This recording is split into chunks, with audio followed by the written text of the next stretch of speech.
Friends, welcome to தெய்வாவின் நன்மை. நம்ம சேனலை ஃபஸ்ட் டைம் பார்க்குறீங்கன்னா சப்ஸ்கிரைப் பண்ணிட்டு பாருங்கள். இன்றைக்கி நம்ம சேனலில் என்ன வீடியோ பார்க்க போகிறோன்னா, நம்ம கொண்டாடின பொங்கல் செலிப்ரேஷன் தான் பார்க்க போகிறோம். அதுக்கு பொங்கலுக்கு நாள் நைட்டு ஒரு 3 மணிக்கெல்லாம் கோலம் போட ஆரம்பிச்சிட்டேன். இப்போ தான் பாப்பா தூங்கிகிட்ருக்கு. பாப்பா தூங்கி எந்திரிக்கிறதுக்குள்ளே கோலம் போட்டு முடிச்சிடலாங்கிறதுக்காக இப்போவே நைட்டே ஒரு 3 மணிக்கெல்லாம் கோலம் போட ஆரம்பிச்சிட்டேன். இங்கே வாசல் நல்ல பெருசாகவே தான் இருக்குது. ஆனாலும் நம்ம வீட்டு பக்கத்தில் இருக்கிற அளவில் மட்டும் நான் கோலம் போட்டேன். இந்த கோலத்தை பார்த்துட்டு எப்படி இருக்குன்னு கமெண்ட்ஸில் சொல்லுங்கள்.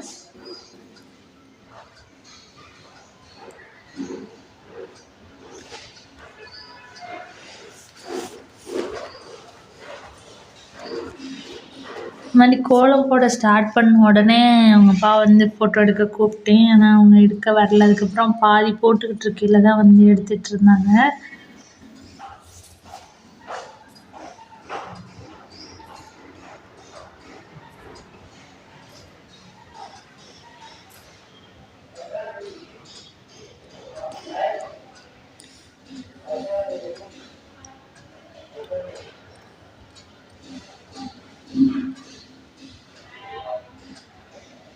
ஃபைனலாக கோலம் ஃபுல்லாக போட்டு முடித்து ஹாப்பி பொங்கலும் எழுதியாச்சு.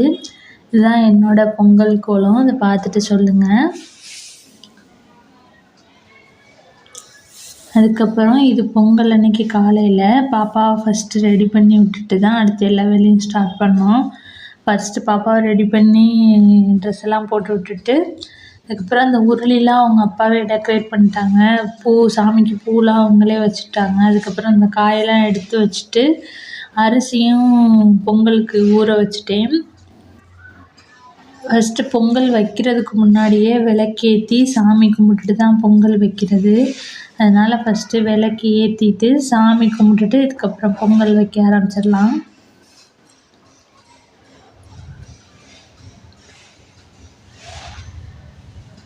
தேங்காய், வாழைப்பழம் இங்கே வெத்தலை மட்டும்தான் கிடச்சிச்சு. பாக்கு கிடைக்கல.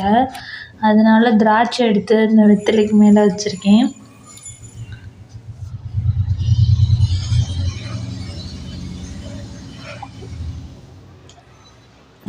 அப்புறம் கரும்புமே இந்த பச்சை கலர் கரும்பு தான் கிடச்சிச்சு. நம்ம ஊரில் இருக்கிற மாதிரி அந்த கருப்பு கலரில் உள்ள கரும்பு இங்கே கிடைக்கல. இந்த பச்சை கலர் கரும்பு தான் இங்கே யூஸ் பண்ணுறாங்க.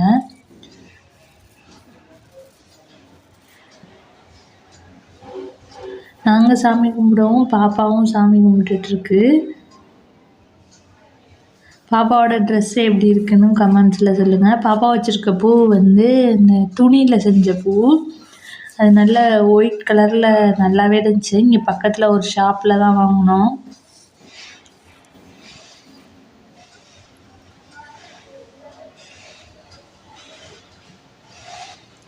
அதுக்கப்புறம் பொங்கல் வைக்கிறதுக்கு 2 பானையுமே எடுத்து அடுப்பில் வச்சுட்டேன். மஞ்சள் கொத்து கிடைக்கல. அதனால் அரிசி மாவு கோலம் மட்டும் போட்டு சந்தனம் வச்சு பட்டை வச்சுட்டு ஒரு பொட்டு வச்சுட்டேன். 2 பானை தான் வைக்கிறது எப்போவுமே. ஒன்று சர்க்கரை பொங்கல், ஒன்று வெள்ளை பொங்கல். 2லேயுமே 3 தடவை கொஞ்சம் கொஞ்சமாக பால் சேர்த்துக்கிட்டாச்சு. எங்கள் வீட்டில் சின்ன வயசுலேருந்து எப்படின்னா, இந்த மாதிரி பொங்கல் வைக்கும்போது என் வீட்டில் இருக்க எல்லாருமே இந்த பால் ஊற்றுறது கொஞ்சம் கொஞ்சம் ஊற்றுவோம். அது மாதிரி இங்கே நாங்கள் 3 பேர் தான் இருக்கிறதுனால அவங்க அப்பாவையுமே ஊற்ற சொல்லிவிட்டு, அதுக்கப்புறம் பாப்பாவையுமே ஊற்றுறதுக்கு தூக்கிட்டு வந்தால் அது தொடவே மாட்டேன்ருச்சு. அதான் அவங்க அப்பா பாப்பாவை தொட்டு தூக்கி ஊற்றுறதுக்காக போய் ஊற்றுறதுக்காண்டி போகிறாங்க. ஆனால் அது தொடவே இல்லை.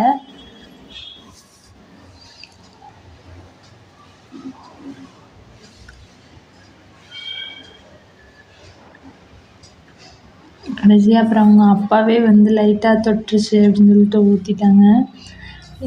சின்ன வயசுலேருந்தே இப்படி தான் எங்கள் வீட்டில் பொங்கல் வைக்கல எல்லோரும் சேர்ந்து எல்லோரும் கொஞ்சம் கொஞ்சம் பால் ஊற்றணும் அப்படின்னு சொல்லிட்டு எங்கள் அப்பாட்டா ஊற்ற சொல்லி இந்த மாதிரி ஊற்றுவோம். அதே பழக்கத்துக்கு நானும் நம்ம வீட்டில் எத்தனை பேர் இருந்தாலும் பொங்கல் வைக்கிறது நம்மளே பொங்கல் கிண்டிட்டு அதுக்கப்புறம் வீட்டில் இருக்கவங்களை கூப்பிட்டு சாமி கும்பிட்றத விட இந்த மாதிரி எல்லோரும் ஊற்றினா அவங்களுக்கு கொஞ்சம் நம்மளும் பொங்கல் வச்சவங்களுக்கு திருப்தி இருக்கும்ல, அதுக்காண்டி தான். அதுக்கப்புறம் அரிசி கழுவின தண்ணி இருக்குல்ல, அதுதான் ஊற்றி வச்சுருக்கேன். பொங்கல் அரிசி கழுவின தண்ணியில் தான் வைப்போம். அரிசி கழுவின தண்ணியை 2 பானையிலையுமே சேர்த்துக்கலாம்.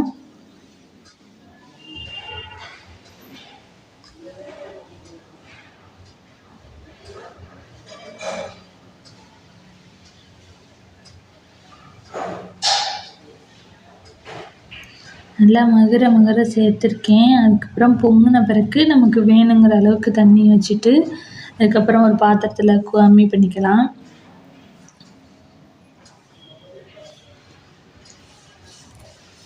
இங்கிட்ட வந்து சர்க்கரை பொங்கலுக்கும் வெள்ளை பொங்கலுக்கும் 2க்குமே அரிசி ஊற வச்சுருக்கேன்.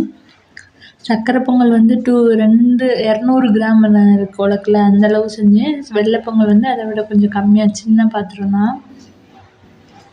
நான் ஃபஸ்ட்டு எப்போவுமே இந்த சின்ன சைஸ் பொங்கல் தான் வந்து பொங்கி வரும்.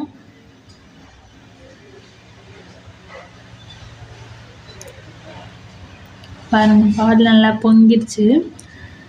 பொங்கி நல்லா இந்த மாதிரி வடியணும். நம்ம அதுக்கப்புறம் அடுப்பெல்லாம் வந்து சுத்தம் பண்ணிக்கணும். அடுப்பு சுத்தம் பண்ணுறதுக்காக வந்து பொங்காமல் அப்படியே சிம்லலாம் வைக்கக்கூடாது. ஏன்னா பொங்கல்னாவே வந்து பால் பொங்கி கீழே வழியணும் தானே. அதுக்காண்டி வந்து நல்லாவே பொங்க விட்டுட்டு அதுக்கப்புறம் தண்ணியெல்லாம் சோமாறிட்டு தான் அரிசி போட ஆரம்பித்தோம்.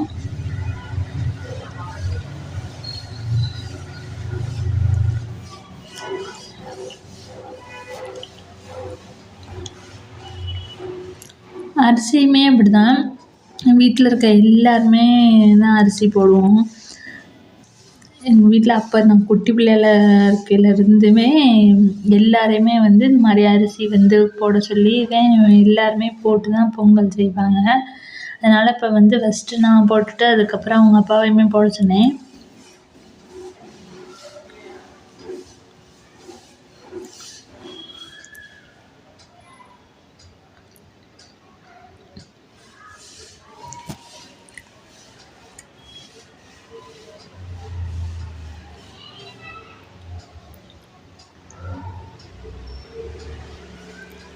இந்த பொங்கலுமே அடுத்து பொங்குறதுக்கு ரெடி ஆகிட்டு இருக்குது. இன்னும் ஒரு 2 நிமிஷத்தில் இதுவுமே பொங்க ஆரம்பிச்சிடும்.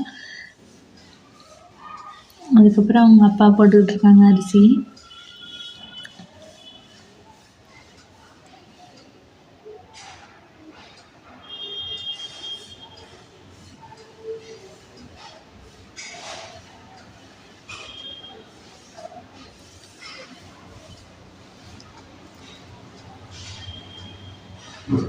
இந்த பாத்திரம்லாம் பார்த்திங்கன்னா நான் ஃபஸ்ட்டு பொங்கல் வச்சதுலேருந்து இந்த பாத்திரத்தை எடுத்து பொங்கல் முடிஞ்சோடனே கட்டி ஒரு பையில் போட்டு வச்சுருவேன். திருப்பி அடுத்த பொங்கலுக்கு தான் எடுத்து வைப்பேன். எப்போவுமே இந்த குக்கர் சட்டிலலாம் பொங்கல் வைக்கிறத விட இந்த மாதிரி பொங்கல் பானை மாதிரி இருக்கிறதுல பொங்கல் வைக்கிறது தான் நல்லது. அடிக்கடி நீங்கள் வாங்க வேணாம். ஒரு தடவை வாங்கிட்டோன்னா அதை வந்து எடுத்து கட்டி வச்சுட்டு வருஷம் அதிலே வச்சுக்கலாம்.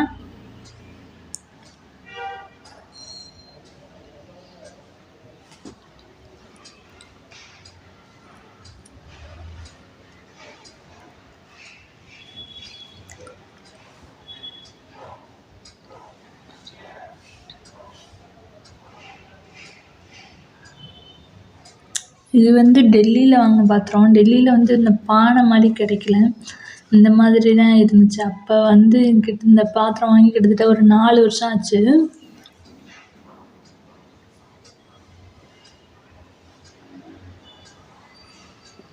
இப்போ இதுவுமே சர்க்கரை பொங்கலுமே பொங்க போகுது பானை.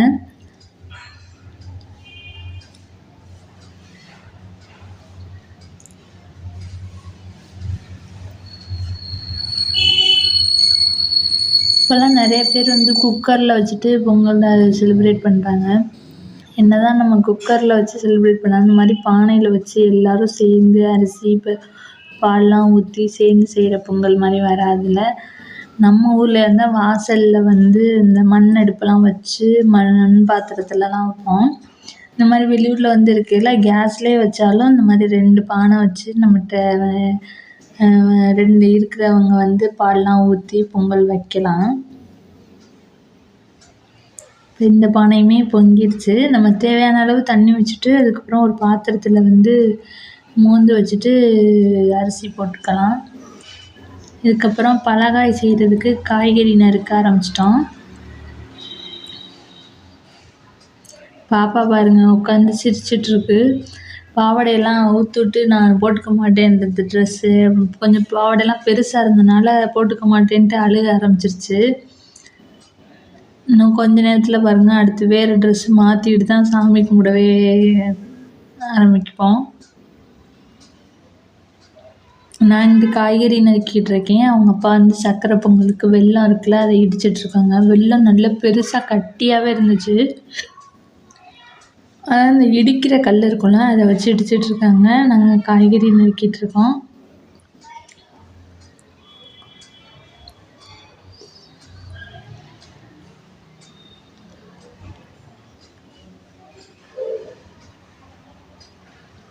இதுக்கு வந்து நம்ம 9 வகை காய்கறி இல்லை 7 வகை காய்கறி இல்லை 5 வகை காய்கறி இந்த மாதிரி போட்டு குழம்பு செய்யலாம். இந்த குழம்பு பேர் பலகாய் குழம்புன்னு சொல்லுவோம் எங்கள் ஊர் சைடெலாம். ஒருத்தரும் ஒரு மாதிரி செய்வாங்க. எங்கள் ஊர் சைடு நாங்கள் இப்படி தான் நான் சின்ன வயசுலேருந்து செஞ்சதை வந்து பார்த்துருக்கேன். அதுக்கப்புறம் இப்போ சக்கரை பொங்கலுக்கு நெய் ஊற்றி முந்திரி திராட்சை போட்டு தாளித்து கொட்டிடலாம். வெள்ளை பொங்கலும் ரெடி ஆயிடுச்சு. எடுத்துகிட்டு போய் சாமிக்கிட்ட வச்சுட்டேன். அடுத்து சக்கரை பொங்கலையும் வந்து எடுத்துகிட்டு போய் சாமி ரூம்கிட்ட வச்சுட்டா அடுத்து பலகாய் குழம்பு வைக்க ஆரம்பிச்சிடலாம்.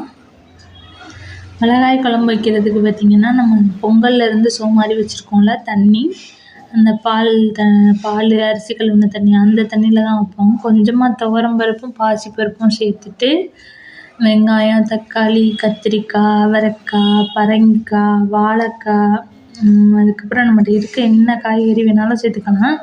ஆனால் கணக்கு வந்து ஒன்று 7 இல்லாட்டி 9 இல்லாட்டி 11 இந்த மாதிரி சேர்ப்பாங்க. ஆனால் கண்டிப்பாக பரங்கிக்காய் இருக்குல்ல அது சேர்ப்பாங்க.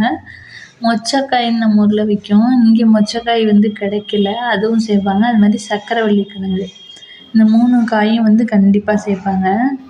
பலகாய் குழம்புமே ரெடி ஆயிடுச்சு. இதில் வந்து மிளகாத்தூள், மஞ்சத்தூள், உப்பு இது மட்டும்தான் போடுறது. இந்த குழம்பு வந்து தாளிக்கக்கூடாது, கடுகு இதெல்லாம் போட்டு தாளிக்கக்கூடாது. அது மாதிரி புளியும் ஊற்ற மாட்டோம். வெறும் மிளகாத்தூள், மஞ்சத்தூள், உப்பு அவ்வளோதான். இந்த குழம்பும் ரெடி ஆயிடுச்சு.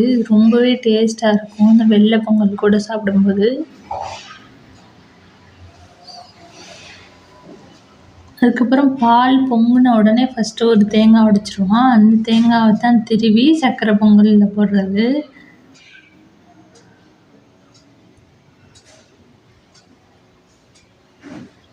இப்போ சாமிக்கு எடுத்து வச்சுட்டு சாமி கும்பிட்டுடலாம். வாழை இலையுமே கிடைக்கல. நான் ஏற்கனவே கார்த்திகைக்கு சொல்லியிருப்பேங்க, இந்த வாழை இலை மாதிரி உள்ள தட்டு வாங்கிட்டு வந்து அதை தான் வச்சு சாமி கும்பிட்டோம்.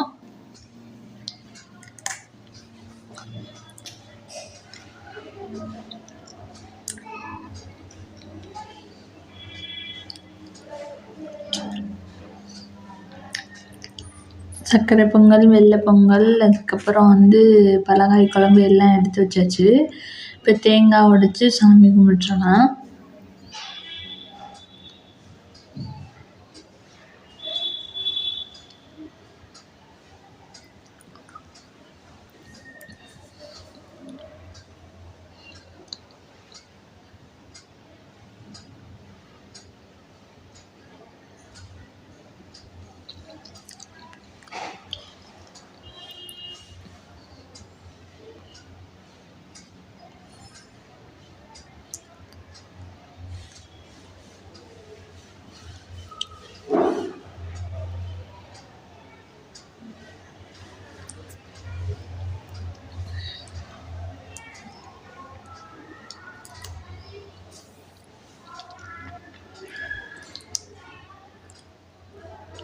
இப்போ பாருங்கள், பாப்பாவும் சாமி கும்பிடும். இந்த விழுந்து கும்பிட சொன்னோன்னா அதுவும் விழுந்து கும்பிட்டுட்டே இருக்கும்.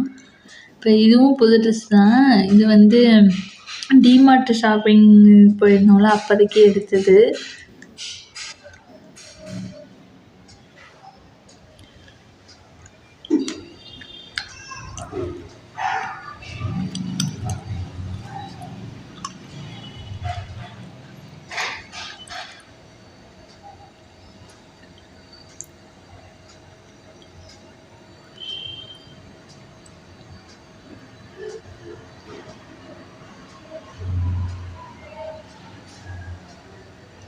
பாருங்க எத்தனை தடவை பாப்பா விழுந்து விழுந்து கும்பிடுதுன்னு. நம்ம விழுந்து கும்பிட்டோம்னா அவங்களும் விழுந்து கும்பிட்டுக்கிட்டே இருப்பாங்க.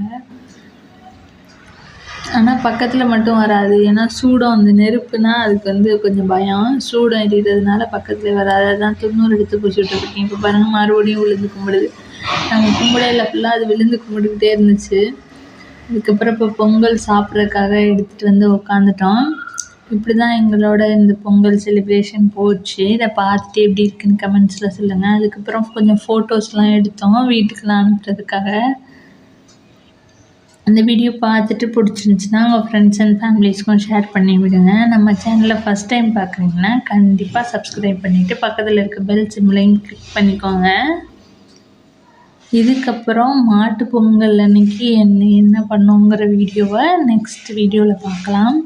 நாங்கள் மாட்டு பொங்கல்லாம் வைக்கலை. ஆனால் வந்து மாட்டு பொங்கலுக்கு சமையல் என்ன செஞ்சோங்கிறத நெக்ஸ்ட் வீடியோவில் ஷேர் பண்ணுறேன் என் கூட. தேங்க்ஸ் ஃபார் வாட்சிங்.